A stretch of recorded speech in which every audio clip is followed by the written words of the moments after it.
Good morning. Hindi में आज हमारा नेक्स्ट लेसन है बर्तन, धान्य आदि। बच्चों, हमें जब भूख लगती है तो मम्मी हमें खाना बना के देती है ना। वो जब खाना खाते हैं तो क्या हमने सोचा है ये खाना कैसे बनता है, ये खाना किस में बनता है, ये खाना बनने में कौन कौन सी चीज़ों का उपयोग होता है ना। तो ये सोचने की बात है। तो खाना बनाने की सारी चीज़ें कहाँ उपलब्ध होती है? तो रसोई घर में। तो रसोई घर के बर्तन, धान्य और रसोई घर की कुछ चीज़ों के बारे में आज सीखेंगे।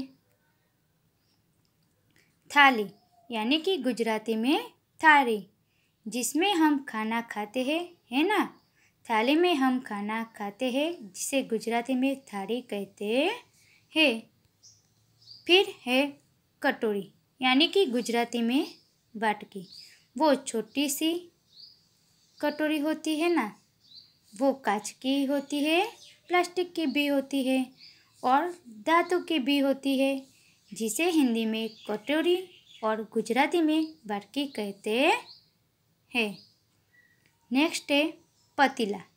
पतीला यानी गुजराती में तपेलो। पतीला छोटा भी होता है और बड़ा भी होता है ना, जिसे गुजराती में तपेलू कहते हैं। पतीले में सब्जी भी बनती है। नेक्स्ट है चम्मच। चम्मच यानी कि गुजराती में चमची। चम्मच यानी कि गुजराती में चमची, कि जिससे हम खाना खाते हैं, है ना। खाना वो गर्म होता है तो खाना खाते हैं ना, चम्मच से वो गुजराती में चमची कहते हैं। नेक्स्ट है प्याला। प्याला यानी कि गुजराती में प्यालो। प्याला यानी कि जिसमें पानी पीते हैं, वो प्याला कांच का भी होता है और दूसरे कई धातु का भी होता है, वो प्याला। ये है प्याली। गुजराती में उसे प्याली कहते हैं। प्याला यानी कि पीने वाला पानी। प्याली यानी कि छोटा सा कप जिसमें हम चाय पीते हैं, वो जिसे गुजराती में प्याली कहते हैं। नेक्स्ट है सरसी। सरसी यानी कि गुजराती में सांसी। सांसी यानी कि जो गरम चीज़ें होती है ना बच्चों। जब खाना बनाते हो तब गरम गरम होता है ना, तो हम क्या उसे पकड़ पाते हैं? नहीं, हमें बहुत गर्म लगता है। तो सरसी से हम वो गरम चीज़ें पकड़ सकते हैं, जिसे हिंदी में सरसी, गुजराती में सांसी कहते हैं। नेक्स्ट है चकला। चकला यानी कि गुजराती में आडनी, कि जिस पर हम रोटी बेलते हैं, उसे चकला कहते हैं और गुजराती में आडनी कहते हैं। फिर है बेलन यानी कि गुजराती में वेलन। चकला यानी कि जिस पर हमें रोटी बेलते हैं और बेलन जिस पर रोटी हम बेलते हैं, है ना। तो ये दोनों में फ़र्क है। चकला यानी कि जिस पर रोटी हम बेलते हैं और बेलन यानी कि जिससे हम रोटी बेलते हैं, ओके, उसे गुजराती में बेलन कहते हैं। फिर है चूल्हा यानी कि गुजराती में चूल्हो, कि जिस पर हम खाना बनाते हैं। चाकू यानी कि गुजराती में चप्पू। चाकू जिससे हम सब्जियां काटते हैं, है ना, उसे गुजराती में चप्पू कहते हैं। नेक्स्ट है चिमटा यानी कि गुजराती में चिपियो। जब हम रोटी बनाते हैं, मम्मी हमारी रोटियां बनाती है तो ठंडी होती है? नहीं। ठंडी होती है बच्चों? नहीं। तो क्या ठंडी होती है? नहीं, वो गरम गरम होती है ना। चूल्हे पर से उबली है तो हाँ, गर्म से हम छू नहीं पाते, तो वो गर्म रोटियां पकड़ने के लिए चिमटा उपयोग में लेते हैं। हम हिंदी में चिमटा और गुजराती में चिपियो कहते हैं। इतने सारे बर्तनों के नाम। अब हम देखेंगे रसोई घर की कुछ जरूरी चीज़ें, जैसे कि आटा। आटा यानी कि गुजराती में लोट, कि जिससे रोटियां बनती है।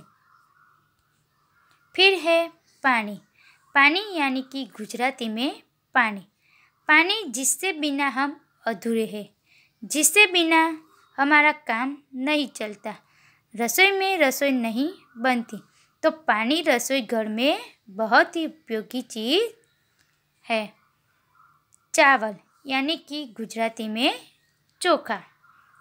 दूध यानी कि गुजराती में दूध, कि जिससे हम चाय बनाते हैं।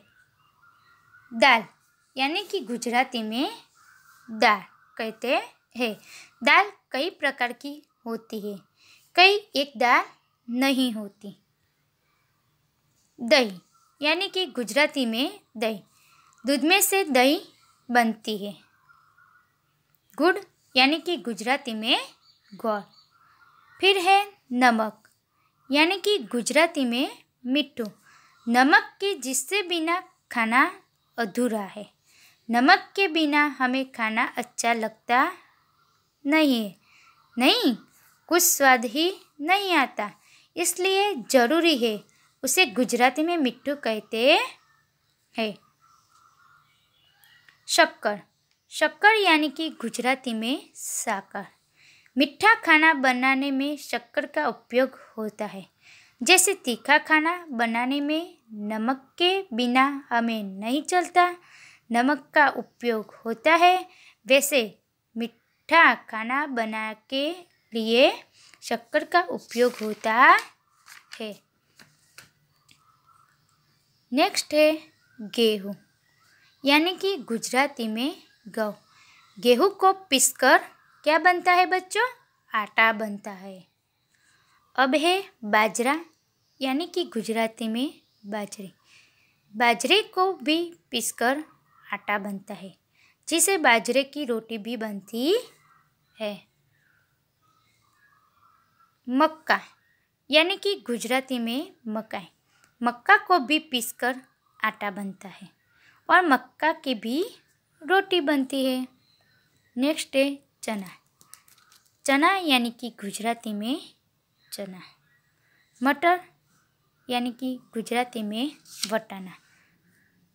तो यह सारी रसोई घर की चीज़ें थी। तो इसे अलावा भी रसोई घर में और भी कई सारी चीज़ें दिखने को मिलती है बच्चों। तो बच्चों, एक बार ये सारे नाम आपको अपनी नोटबुक में अच्छे अक्षर से लिखना है और तैयार करना है। बाय।